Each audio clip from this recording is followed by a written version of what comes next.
C'est un arbre qui m'a été envoyé par Mistral Bonsai, le partenaire de la chaîne, et je vous propose donc de faire un petit bilan de santé de cet arbre, de le transpoter parce que nous sommes au mois de mai et que c'est un petit peu tard pour le rempoter.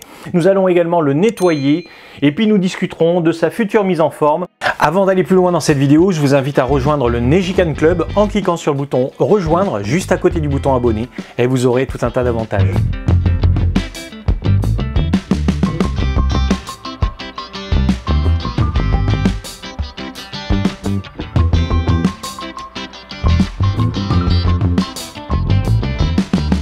Cet arbre, en fait, il m'a été livré dans un carton qui est arrivé en 3 jours seulement d'Espagne, donc c'est quand même vachement rapide, je trouve, dans un petit bac de culture, comme vous pouvez voir. Et donc maintenant, ce qui m'intéresse, moi surtout, c'est de voir le système racinaire, s'il est bien développé, si c'est vraiment une jolie motte, auquel cas, on va pouvoir, eh bien, éventuellement la décortiquer un petit peu, la transpoter, parce que c'est ce qui m'intéresse. On est au mois de mai actuellement. C'est un arbre qui a démarré déjà, donc ça m'embête un petit peu de le rempoter. Le problème, c'est que je n'arrive pas à voir la base de l'arbre et donc il me faut absolument dégager cette base pour voir un petit peu la forme globale de l'arbre. Et puis le mettre dans un bac de culture beaucoup plus grand avec donc un substrat drainant qui sera composé à moitié de pumice et puis à moitié de zéolite. Je vois que là, il y a la petite étiquette, il est noté que cet arbre, il a 14 ans de culture et il est vendu pour une centaine d'euros environ sur le site de Mistral Bonsai. À première vue, c'est un arbre qui a une jolie forme. On va voir un petit peu s'il n'y a pas une coupe quelque part. Je pense qu'il doit y avoir une coupe quand même au niveau de la hauteur de l'arbre. On la voit pas bien pour l'instant parce qu'il y a beaucoup de feuillage. Ça, c'est rassurant qu'il y ait énormément de feuillage. Mais il ne faut pas juger uniquement par le feuillage. Il faut aussi regarder l'état racinaire. Je vais prendre mon petit gant. Et comme ça, je vais pouvoir sortir l'arbre du pot. Voilà, donc a priori, on a une belle surprise, c'est qu'on a une très belle motte formée. Donc ça veut dire que c'est un arbre qui est dans son pot de culture depuis quelques années. Donc ce qu'on va pouvoir faire, eh ben, c'est réduire un petit peu au niveau des racines. On va transpoter cet arbre, ça veut dire qu'on va garder une majorité du substrat d'origine et surtout on va le mettre dans un bac un petit peu plus grand, un petit peu plus bas aussi parce que je trouve qu'il était trop haut le bac de culture, ce qui va me permettre de pouvoir voir la base de l'arbre, chercher éventuellement une face, etc. Les racines sont en train de commencer à se réveiller, on voit que des petites racines blanches apparaissent. On va nettoyer un petit peu ce système racinaire tout en gardant quand même une majorité du substrat d'origine. J'ai choisi un pot de culture en plastique rigide, c'est très pratique avec des petites grilles, des fils comme ça en attente. Alors je vais le mettre au milieu du pot pour qu'il se développe vraiment uniformément. Hein, c'est bien sûr pas un pot de finition mais un pot de culture et dans ce pot là on va pouvoir le développer tranquillement, le préparer pour eh bien, un pot final d'ici 3 à 5 ans. Comme d'habitude, je vais utiliser un petit crochet pour nettoyer la motte. Je viendrai avec mes baguettes chinoises après pour finaliser. Je m'aperçois qu'il y a de la sphaigne sur la hauteur. Alors la sphaigne c'est bien parce que ça garde l'humidité, donc c'est pas mal. Je n'ai plus trop besoin de ça parce que je le cultive dans une serre froide. Et comme je l'arrose vraiment 1 à 2 fois par jour, au final, la motte elle est très humide en permanence. On va juste nettoyer la hauteur. Alors là j'y vais carrément avec la baguette chinoise parce qu'avec le crochet je risque franchement d'abîmer la base. Alors si on coupe des racines, on va pas en couper beaucoup, mais j'aimerais bien arriver vraiment à trouver la base de l'arbre. Alors le substrat qu'ils ont utilisé, c'est une sorte de terreau. On va pas pouvoir garder ce substrat là étant donné que il va durcir si on l'arrose pas correctement. Dans les systèmes professionnels, on sait qu'ils arrosent énormément très souvent, toutes les heures je veux dire. À la maison, les arrosages généralement ce que l'on fait c'est 1 à 2 fois par jour. Il vaut mieux partir sur des substrats drainants, comme ça il va pouvoir justement eh bien, accepter l'eau et les engrais qu'on va apporter. Donc ici j'ai une racine qui remonte un petit peu, étant donné que j'ai énormément de racines, je vais couper. Voilà, elle fait le tour. Également des petits départs sur le tronc ici et ici, ça je vais les enlever. La base elle est à ce niveau. Je vais griffer un petit peu la motte, mais je vais pas aller trop loin. Je peux encore grappiller un peu de hauteur. Pas trop couper de racines, mais vous pouvez quand même gagner en hauteur un petit peu sur ce type d'arbre sans problème. Voilà, j'ai gagné pratiquement 5 cm de hauteur, donc ça c'est pas mal. Et je m'aperçois que toutes les racines sont en train de partir de ici, de ce niveau-là. Je vais m'arrêter ici pour la hauteur. Alors je gratte le dessous, mais vous avez vu, j'ai pas trop gratté sur les côtés. Je vais juste griffer un petit peu, mais je vais pas aller en profondeur. Pour faire passer le nouveau substrat, je coupe ces longueurs de racines. Voilà, et j'ai gagné au niveau de la motte assez, sans trop toucher à la motte vraiment primaire. Je vais pouvoir essayer dans mon bac de culture pour voir si la dimension correspond. Je vais pouvoir le centrer, ça sera très bien. Je vais mettre un petit peu de substrat dans le pot. Ce substrat, c'est un mélange de pumice et de zéolite, 50% de chaque. Et je vais centrer donc mon arbre, et puis surtout je vais venir l'attacher avec des fils de ligature que j'ai préparé, hein, bien sûr, au préalable. On va tirer un petit peu. Donc, ce qu'il faut, c'est bien maintenir la motte. Donc là, j'enlève le trop plein de fils. Je dispose d'un autre fil que je vais pouvoir passer de l'autre côté. Avec ma pince à jean, bien entendu, je viens tirer. Et je m'assure surtout que l'arbre il est bien maintenu, quitte à repasser un tour ou deux, hein, pour bien serrer. Je viens combler de substrat. Comme d'habitude, hein, on évite les bulles d'air, donc je viens aussi caler et tasser le substrat. On recouvre même la motte, hein, pratiquement. Bon, avec l'arrosage, de toute façon, je pourrais encore tasser un peu plus. Maintenant, ce que l'on va faire, on va essayer de regarder quelles sont les dispositions des branches. Parce que c'est important pour la construction de l'arbre et éventuellement de se débarrasser déjà de certaines branches qui ne sont pas intéressantes ou qui sont mal placées. C'est quelque chose que je peux faire parce que j'ai pas trop touché aux racines, donc l'arbre va le supporter. Par contre, on ne fera pas ici la mise en forme, ça risque d'être trop. Je préfère faire juste le transpotage et la taille, et puis on s'occupera de la mise en forme sur une prochaine vidéo sur la chaîne, bien sûr.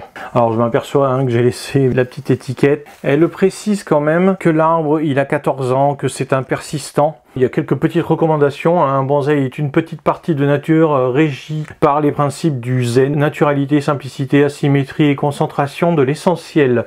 C'est une pièce unique et irremplaçable. C'est du blabla, hein. Je trouve que c'est pas mal, hein, de faire un petit effort de ce côté-là. Au niveau de la présentation de l'arbre, moi franchement je trouve que c'est quand même sympa. Un arbre de 14 ans, il est assez épais, il fait à peu près 5 à 6 cm de diamètre à la base, avec un nébari qui est assez développé, donc je trouve que c'est bien. Quand on a un arbre comme ça au départ, on ne sait pas trop ce que l'on va trouver. On va garder toutes les branches qui partent des courbes extérieures et on va enlever toutes les branches qui partent ou en intérieur ou qui sont en multiples. Là, on a déjà pas mal de branches. On va garder 2 branches sur ce côté-là. Je pense que je vais en garder qu'une à la fin, mais pour l'instant, il vaut mieux en garder 2. Voilà, alors je fais pas de jean, hein, c'est-à-dire que là, je vais couper vraiment au ras. On essaiera peut-être de faire de creuser avec la Dremel par la suite. Ici, on a aussi une branche dans la courbe intérieure. On va l'enlever. C'était des branches qui servaient principalement que pour l'énergie de l'arbre, mais sinon elles étaient très mal placées puisqu'elles dans la courbe intérieure. Et de suite, on va y voir plus clair en fait. C'est-à-dire qu'on va voir toutes les branches qui sont situées à l'extérieur. Voilà, et on s'aperçoit qu'en fait, on n'a pas trop de feuillage sur le haut. La bonne surprise, c'est que l'arbre, il a une forme sympa. Alors, je suis en train de regarder quand même parce qu'il y a des doublons, hein, au niveau des branches encore. Celle-ci, j'ai bien envie de la garder parce que si j'en ai... Voilà, c'est bien parce qu'elles sont à différentes hauteurs. De toute façon, elles seront au soleil, donc c'est bien. Il y a une partie de la veine qui est carrément morte. Donc je vous montre ici la coupe de cet arbre. A été coupé fortement, c'est logique, hein, parce qu'à un moment donné, ce sont des arbres qui sont d'abord cultivés en pleine terre et donc qui tigent. Il les coupe et puis ensuite, eh bien, il les densifie. On a quand même pas mal de matière pour travailler. Par contre, ce que je vais faire, c'est que je vais rogner cette coupe parce que ce bois là, ça va pas être très joli à garder. On voit un petit peu mieux toute cette partie là, ici, elle est morte. C'est une partie que je vais pouvoir rogner, que je vais pouvoir transformer aussi carrément avec des outils électriques, hein, comme la Dremel. Je pourrais y venir aussi à la gouge. Là, je vais juste rogner pour gagner encore un petit peu en conicité, et les branches du dessus vont me permettre de construire l'arbre. Alors après, ce que je peux faire, c'est enlever aussi des petites branches à l'intérieur du feuillage. Simplement des branches qui sont très mal placées, je ne pourrais pas m'en servir. Voilà, et puis ça va éclaircir un petit peu l'intérieur de l'arbre. Toutes les branches aussi qui vont partir vers le bas, mais je vais garder tout ce feuillage qui est en extérieur de ligne. Alors c'est pas dit que je garde tout, hein. On voit qu'ici il manque un petit peu de feuillage, donc il va falloir compenser et jouer avec la tête de l'arbre en baissant une de ces branches et faire la jonction entre cette partie-là et cette partie-là. Globalement, une bonne surprise je trouve, parce que bon, on sait très bien qu'un olivier ça pousse quand même relativement doucement.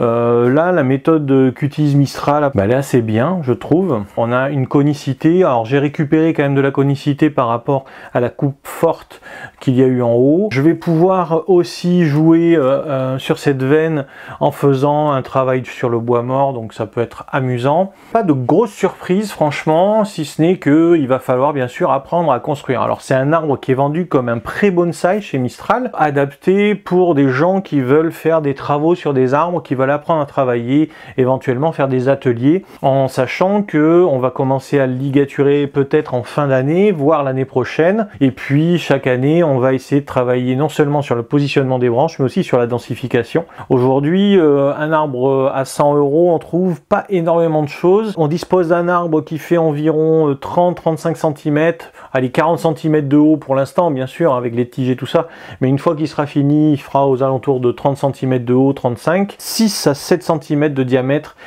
pour le nébari, pour le tronc. Là, il y a du travail de construction, c'est vraiment le pré-bonsaï qu'il faut pour commencer à apprendre à travailler le bonsaï. Alors, les petits points négatifs, c'est un arbre qui paraît encore assez jeune. Je trouve aussi que la répartition des branches, eh bien, ça aurait pu être peut-être un petit peu mieux. Bien sûr, on va se retrouver avec une grosse coupe ici. Donc c'est quelque chose qu'il faut traiter principalement, le mettre en bac de culture je dirais assez rapidement, qu'il soit à l'aise pour pousser, tiger et tout. On fera bien sûr l'évolution de l'arbre pendant quelques épisodes. C'est un arbre que je mettrai éventuellement dans un pot de finition d'ici 3 à 5 ans. Ce sera certainement un des membres du Nijikan Club qui le fera, puisque moi je ferai gagner cet arbre d'ici 3 ans je pense. Avec la magie de la vidéo, c'est très pratique. On se retrouve en plein milieu du mois de mai. On peut voir aujourd'hui le résultat déjà, puisque c'est un arbre qui pousse très fort, les tiges sont encore plus grandes. J'ai pas besoin d'avoir des grandes tiges qui poussent vers le haut, mais surtout de laisser tirer cet arbre vers le bas pour faire grossir un petit peu ses branches. Je vais simplement enlever les grandes tiges qui partent vers le haut, qui permettent à l'arbre d'être assez dense, mais qui sont quand même trop longues. Donc on va laisser densifier la tête de l'arbre, bien sûr en la coupant assez fortement. Avec les ciseaux, je peux retoucher. Je vais laisser tiger plutôt au niveau horizontal. Donc des branches qui montent vraiment trop haut, on va les réduire. Ce qui va permettre de faire grossir les branches basses. On peut commencer aussi, bien sûr, à poser de la ligature. Alors c'est un petit peu tôt, je trouve. On est dans la période de pousse, on est au mois de mai. Moi j'aime bien laisser pousser l'arbre, éventuellement tailler, tailler une première fois en mai. On peut revenir tailler l'olivier au mois de septembre, par exemple, puisqu'on peut avoir une deuxième pousse. C'est une période qui est un peu plus calme, puisqu'il est plus en période de pousse forte et il est quand même encore dans la période chaude, donc il va pouvoir être travaillé. Là j'évite de le ligaturer pendant la période de pousse au mois de mai, parce que si je fais ça, je risque d'avoir des traces étant donné que l'arbre va pousser à nouveau assez fort. Là, je vous présente un Olea sylvestris, c'est la production Mistral. Aujourd'hui ils sont capables de faire quand même des arbres très intéressants au niveau des bases. La différence de l'Olea européa, il fait des plus petites feuilles, bien plus petites, et donc il paraît de suite beaucoup plus dense. C'est un arbre qui a une belle base ici. Alors attention, au niveau du budget c'est un petit peu plus cher. Ça c'est un arbre, les premiers prix on va dire des Olea sylvestris c'est plutôt 150-200 €, et celui-ci est plutôt aux alentours des 350 à 380 €. Alors je l'ai rempoté, j'ai fait exactement le même travail que pour celui que vous avez vu juste avant. Je les ai laissés les deux en serre froide. De toute façon, chez moi, ce sont des arbres qui vont rester en serre froide en permanence. Même l'été, il faudra penser à beaucoup les arroser. Ce sont des arbres qui sont faits en champ, généralement en champ, puis après qui sont transvasés en bac. On a beaucoup de feuillage, et ce qu'ils font, c'est qu'ils les travaillent en boule pour qu'ils paraissent bonsaï. Sauf qu'au niveau des structures, ça va pas forcément, puisque des branches qui sont situées par exemple comme celle-ci très basse, en fait, sont en train de prendre des volumes sur le haut de l'arbre. Les oléas, c'est pas des arbres qu'on va construire bien sûr comme tout ce qui est pin ou genévrier. Ce sont quand même des feuillus très persistants. Moi, j'appelle ça des très persistants parce qu'ils arrivent à résister sur des températures énormes. Ils ont toujours du feuillage et donc c'est un arbre qui est toujours vert durant toute l'année. Alors cet arbre-là, il est vendu pour un arbre de 14 ans, ce qui est quand même pas un arbre très très vieux. Ce sont des arbres qui sont très gratifiants parce qu'ils sont très solides, donc même avec un problème d'eau par exemple, eh ben, ils vont résister. Si vous leur donnez pas d'engrais, ce sont des arbres qui vont quand même pousser malgré tout. J'ai une petite préférence pour l'Olea sylvestris parce que je trouve que la feuille elle est plus petite, mais les Olea europea, comme vous avez pu voir, sont très sympas aussi. Je trouve que des branches qui sont situées trop basses comme celle-ci par exemple, vraiment doivent être enlevées. Alors bien sûr ça va faire un trou, mais je pense qu'avec le feuillage que j'ai autour, on va pouvoir reconstruire l'arbre. Alors je suis en train de regarder s'ils ont fait des grosses coupes à l'intérieur. Forcément, il y en a une ici, il y en a une en haut. Alors je ne peux pas vous la montrer parce qu'elle est à l'intérieur du feuillage, mais c'est une assez grosse coupe. Comptez aux alentours de 5 cm pour une base d'environ 10 à 12 cm de diamètre. C'est beaucoup et en même temps, c'est pas énorme.